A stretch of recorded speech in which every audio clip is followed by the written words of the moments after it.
नमस्कार दोस्तों, VK knowledge electrical में आप सभी का स्वागत है। कंपटीशन एग्ज़ाम्स के प्रीवियस पेपर लेकर हम एक बार फिर उपस्थित हैं। दोस्तों, ये पेपर इंडियन ऑयल कॉरपोरेशन का है और मथुरा रिफाइनरी का पेपर है और जूनियर इंजीनियर का पेपर है। दोस्तों, 2019 का ये पेपर है और इसका पार्ट 1 जो है वो हम अपलोड कर चुके हैं। 25 क्वेश्चन उसमें थे दोस्तों। तो नेक्स्ट 25 क्वेश्चन आज की इस वीडियो में करवाएंगे आपको।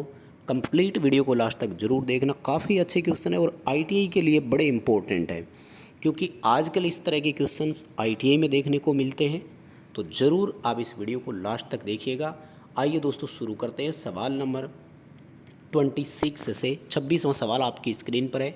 एफ क्लास का इंसुलेशन पूछा है, टेम्परेचर पूछा है। Y A E B F H C होता है, हम सब जानते हैं 90, 105, 120, 130 और 155। बी उत्तर हो जाएगा दोस्तों, 155 डिग्री सेंटीग्रेड होता है। सबका याद रखना, कुछ भी पूछ सकते हैं यार वो। अगला सवाल है 110 वोल्ट 50 हर्ट्ज पर काम करने वाले ट्रांसफार्मर की कोर में 3 मिलीवेबर का अधिकतम फ्लक्स है, प्राइमरी में टर्न की संख्या ज्ञात करो। देखो दोस्तों, प्रेरित ईएमएफ जो होता है वो 4.44 into 5 maximum into F into N के बराबर होता है। प्राइमरी का ईएमएफ दिया हुआ हो तो प्राइमरी के टर्न हो जाएंगे और सेकेंडरी का ईएमएफ दिया हुआ हो तो सेकेंडरी के टर्न हो जाएंगे। जब टर्न की संख्या ज्ञात करनी है तो क्या करेंगे, 4.445 एफ को E1 में भाग दे देंगे, यानी कि 110 बटे क्या करना है, 4.44 इंटू 50 इंटू 3 इंटू 10 की पावर -3, क्योंकि मिली वेबर है ना, ये माइनस का 3 यहाँ से हटेगा और ऊपर जाकर प्लस का 3 हो जाएगा, 1000। दोस्तों, कैलकुलेशन करके आप अपने उत्तर का मिलान करना, आंसर आएगा 165 टन। 165 इसका उत्तर रहेगा। उम्मीद करता हूँ आप भी अपने उत्तर का मिलान करेंगे और यही पाएंगे। अगला सवाल, हॉट वायर टाइप उपकरणों का लाभ क्या है। देखो, पहला उपकरण लाभ तो ये है कि इनको एसी डीसी दोनों पर उपयोग किया जा सकता है, कोई दिक्कत नहीं है। दूसरा जो है वो ये है कि ये हाई फ्रिक्वेंसी के लिए भी काम में आ सकते हैं, ये अच्छा बेनिफिट होता है। बहुत ही उच्च फ्रिक्वेंसी के मापन में भी उनका उपयोग किया जा सकता है हॉट वायर टाइप इंस्ट्रूमेंट को। सी ऑप्शन के साथ जाएंगे। अगला क्वेश्चन है कि इंडक्शन वाट मीटर का उपयोग किसके मापन के लिए किया जाता है। देखो, वाट मीटर है तो केवल पावर मापने के काम आएगा ना, और इंडक्शन टाइप का वाट मीटर है तो फिर केवल एसी का पावर मापेगा, डीसी का पावर नहीं। बहुत ही सिंपल क्वेश्चन है ये, तो आईटीआई वाले आराम से कर देंगे अगर आईटीआई में इस तरह के क्वेश्चन आजकल आ तो गए तो। अगला क्वेश्चन है दोस्तों 30वां, कि जब कैपेसिटिव रिएक्टेंस इंडक्टिव रिएक्टेंस से अधिक हो तो परिपथ है तो क्या होगा। देखो, कैपेसिटिव रिएक्टेंस जो होता है ना, इसको नेगेटिव लिया जाता है, हमेशा ध्यान रखना, ठीक है। पेपर में एक बार क्वेश्चन भी आ चुका है। नेगेटिव ओमिक रेजिस्टेंस किसको माना जाता है, तो वो है कैपेसिटिव रिएक्टेंस। कैपेसिटिव रिएक्टेंस का मान इंडक्टिव रिएक्टेंस से ज़्यादा है तो परिणामी रिएक्टेंस हमेशा ऋणात्मक आएगा, ध्यान रखना। क्या आएगा, ठीक है, बी ऑप्शन आएगा, परिणामी रिएक्टेंस हमेशा ऋणात्मक आएगा, क्योंकि हमें इनका अंतर करना होता है और फिर जो भी बचेगा वो कैपेसिटिव रिएक्टेंस के हिसाब से होगा, ठीक है, क्योंकि कैपेसिटिव रिएक्टेंस का मान इंडक्टिव रिएक्टेंस से ज़्यादा है, ठीक है, और दोनों का अंतर करना होता है परिणामी रिएक्टेंस के मामले में, क्योंकि हम सब जानते हैं कि इंडक्टिव रिएक्टेंस प्लस का, कैपेसिटिव रिएक्टेंस माइनस का है। अगला क्वेश्चन है कि निम्न में से कौन सा फंक्शन किसी रेक्टिफायर के द्वारा किया जाता है। तो रेक्टिफायर जो दोस्तों वो क्या करता है, हम सब जानते हैं, एसी को डीसी करता है, ठीक है, अल्टरनेटिंग वोल्टेज को पल्सेटिंग वोल्टेज में, पल्सेटिंग डायरेक्ट वोल्टेज में कन्वर्ट करता है, ठीक है। और तो कोई ऑप्शन भी नहीं है, आप भी देख लेना, ध्यान से समझ आ जाएगा। पी और क्यू बिंदुओं के बीच कुल धारिता का मान पूछा है, ठीक है। देखो भाई, ये दो समांतर में जुड़े हुए हैं ना, तो समांतर में कैपेसिटी बढ़ती है, 2 माइक्रोफेरेड 2 माइक्रोफेरेड है, ये हो गया 4 माइक्रोफेरेड। अब देखो, तीनों सीरीज में आ गए 4-4 माइक्रोफेरेड के, ठीक है ना, तो सीरीज में कैपेसिटी घटती है, 4/3 और 4/3 को हल करोगे तो 1.33 माइक्रोफेराड इसका उत्तर हो जाएगा। बी ऑप्शन आपका यहाँ पर सही रहेगा। अगला क्वेश्चन है दोस्तों कि 4 पोल 230 वोल्ट वेव बाउंड जनरेटर के आर्मेचर में 200 चालक और 200 आरपीएम पर चलता है। प्रति पोल फ्लक्स की गणना करो। जनरेटर ईएमएफ का फॉर्मूला याद है क्या? फाई जेड एन पी बटे 60 A होता है कि नहीं? याद आया क्या? अब यहाँ देखो आपसे फ्लक्स पूछा है तो क्या करोगे? क्या फॉर्मूला निकल कर आएगा? E इंटू 60 इंटू A और जेड एन पी का इसमें हमें भाग दे देना है। कैलकुलेशन करके मिलान करना, कमेंट करके मुझे उत्तर ज़रूर बताना। मेरे हिसाब से इसका उत्तर बी आएगा 0.172। फिर भी मैंने आपको फॉर्मूला बताया है, आप कैलकुलेशन करना, उत्तर मिलान करना, कमेंट करके मुझे ज़रूर बताना कि इसका उत्तर कितना आ रहा है। अगला सवाल है कि RL सीरीज सर्किट के लिए कालांक को बोलते हैं टाइम पीरियोडिक, समय अंतराल बोल सकते हो, तो L बटे R होता है। और कैपेसिटर के लिए अगर पूछा जाए तो R इंटू सी होता है। कैपेसिटर का टाइम कांस्टेंट RC, इंडक्टर का L बटे R होता है। ठीक है। अगला क्वेश्चन है कि डाइलेक्ट्रिक के रूप में पॉलीस्टीरीन का उपयोग करने वाले कैपेसिटर को क्या बोलते हैं? तो दोस्तों इसको बोलते हैं टेंटालम इलेक्ट्रोलाइटिक कैपेसिटर। ठीक है। पॉलीस्टीरीन जिसमें यूज होता है, कैपेसिटर का प्रकार है, ए ऑप्शन के साथ जाएंगे। जर्मेनियम डायोड का बैरियर पोटेंशियल है 0.3 वोल्ट आपके सामने है। सिलिकॉन वाले का अगर पूछे तो 0.7 वोल्ट है। ठीक है, कोई दिक्कत नहीं है, सबको बहुत ही आसान क्वेश्चन है, ज़्यादा समय देने की ज़रूरत नहीं है। अगला क्वेश्चन है कि ग्रोस पावर आउटपुट से एयर गैप पावर इनपुट के अनुपात को हम एक इंडक्शन मोटर में स्लिप पर प्रचालित हो रही है कैसे संकेत करते हैं? दोस्तों इसके लिए मैंने डिटेल से क्लास लगाई हुई है, आप वो देखें तो ज़्यादा समझ में आएगा। इसके लिए फॉर्मूला होता है कि 1/1 माइनस स्लिप। तो जो जनरेटेड पावर होती है ना, mg बोलते हैं इसको, जनरेटेड पावर, वो ज्ञात करने के लिए फॉर्मूला है, सी ऑप्शन के साथ आपको जाना है। अगला क्वेश्चन है कि समान कैपेसिटी के सीरीज में जुड़े हुए 4 कैपेसिटरों की धारिता कितनी होगी? तो सीरीज में घट जाएगी, एक कैपेसिटर की जितनी भी कैपेसिटी है उसमें 4 का भाग दे दो। और अगर समांतर में होते तो फिर ए ऑप्शन करते, 4 इंटू सी।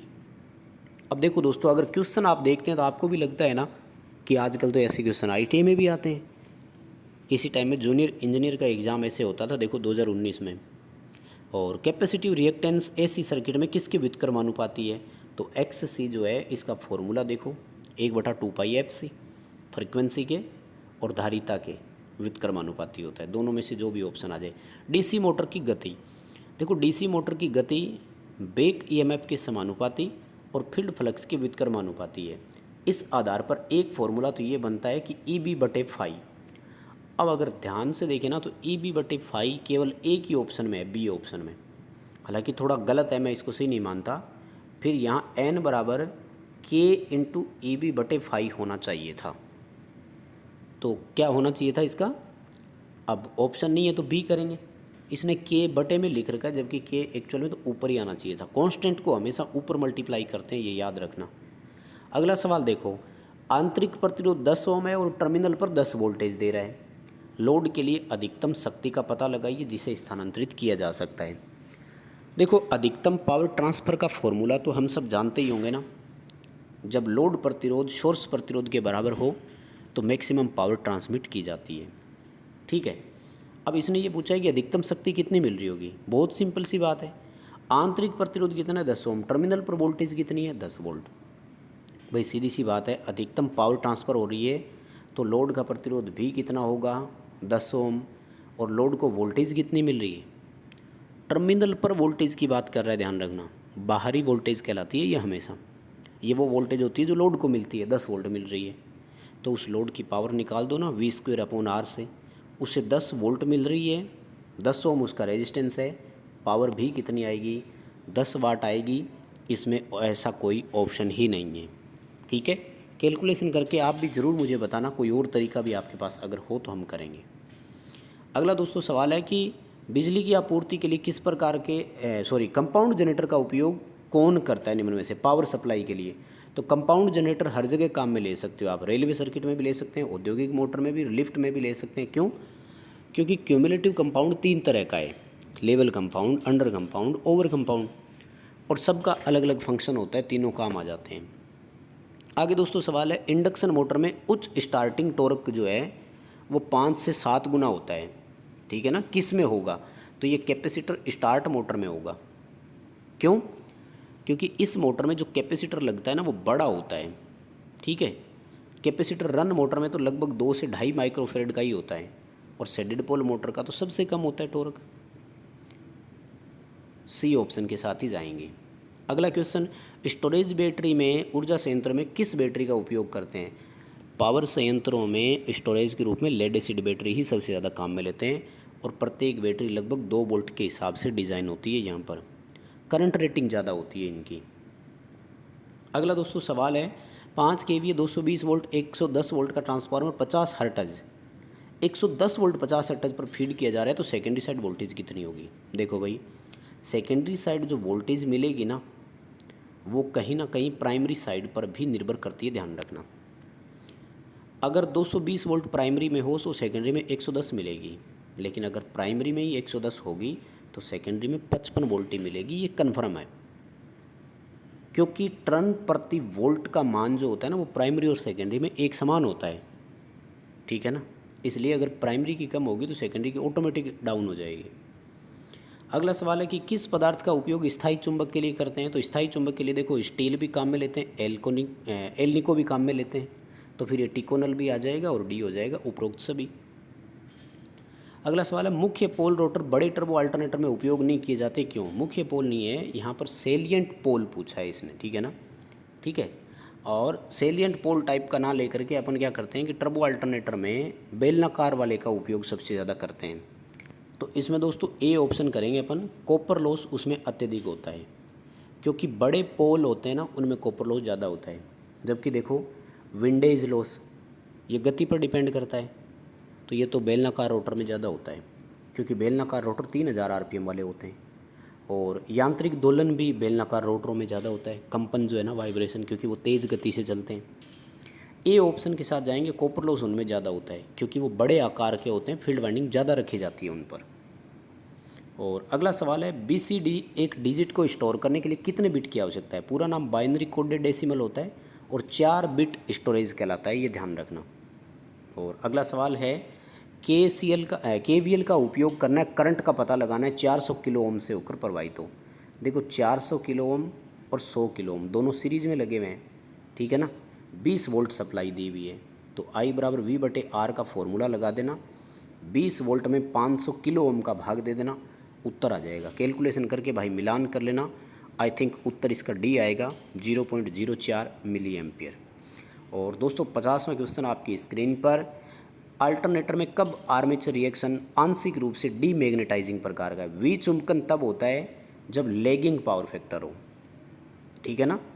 इकाई पावर फैक्टर पर चुंबकन लीडिंग पावर फैक्टर पर चुंबकन, और इकाई पावर फैक्टर पर क्रॉस चुंबकन होती है। अल्टरनेटर में पावर फैक्टर पर निर्भर करता है आर्मेचर रिएक्शन, दोबारा सुन लो, लैगिंग पावर फैक्टर पर विचुंबकन, इकाई पर क्रॉस चुंबकन और लीडिंग पावर फैक्टर पर चुंबकन होती है। तो बस दोस्तों यही 25 क्वेश्चन करवाएंगे आज के वीडियो में। वीडियो को लाइक करना, चैनल पर नए हो तो सब्सक्राइब करना, अपने दोस्तों को शेयर ज़रूर करना।